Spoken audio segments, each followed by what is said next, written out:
Nama Halim Kala, pengusaha dan adik kandung dari Yusuf Kala, kembali menjadi sorotan tajam publik.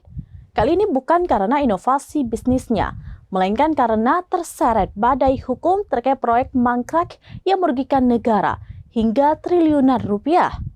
Ia telah ditetapkan sebagai tersangka dalam kasus dugaan korupsi proyek pembangunan pembangkit listrik tenaga uap atau PLTU Kalbar 1. Nama Halim Kala, pengusaha dan adik kandung dari Yusuf Kala, kembali menjadi sorotan tajam publik.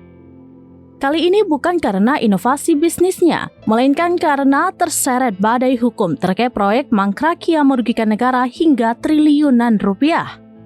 Ia telah ditetapkan sebagai tersangka dalam kasus dugaan korupsi proyek pembangunan pembangkit listrik tenaga uap atau PLTU Kalbar 1. Penetapan status hukum ini cukup mengejutkan publik mengingat Halim Kala selama ini dikenal sebagai sosok pengusaha yang ulet dan berani berinovasi di berbagai sektor. Dilansir dari Kompas.com pada Selasa 7 Oktober 2025, Halim Kala lahir di Ujung Pandang yang kini Makassar pada 1 Oktober 1957. Ia adalah adik kandung dari Wakil Presiden ke-10 dan ke-12 Republik Indonesia Yusuf Kala.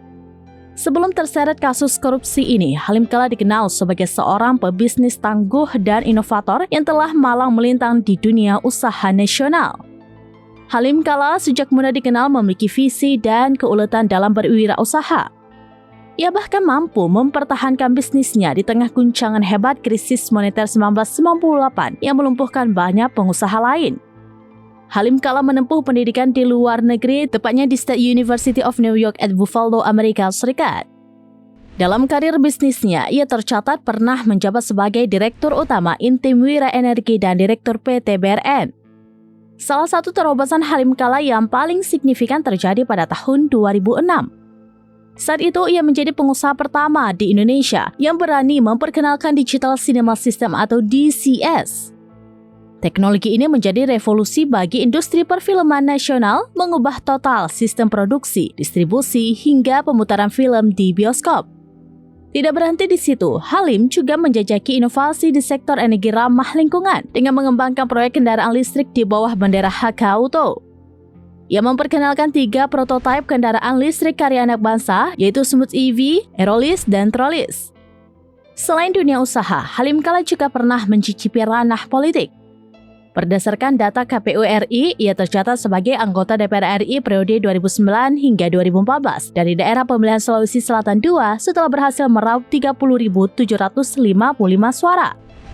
Halim Kala mulai terseret dalam kasus dugaan korupsi proyek pembangunan PLTU Kalbar 1 berkapasitas 2 kali 50 MW yang dilelang pada tahun 2008 dan dinilai bermasalah.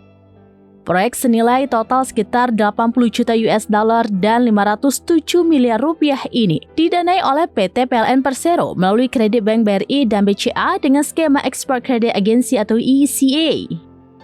Penyidik Kortas Tipikor Polri menduga telah terjadi permufakatan jahat sejak tahap perencanaan dan lelang. Meski telah ditetapkan sebagai tersangka pada 3 Oktober 2025, kepolisian menyatakan belum melakukan penahanan. Namun telah melakukan pencegahan agar mereka tidak melarikan diri. Demikian informasi terkini Syedara Alun. Saksikan terus beragam informasi lainnya. Coba like dan share seluruh akun serampinews.com. Download Tribun X sekarang. Menghadirkan lokal menjadi Indonesia.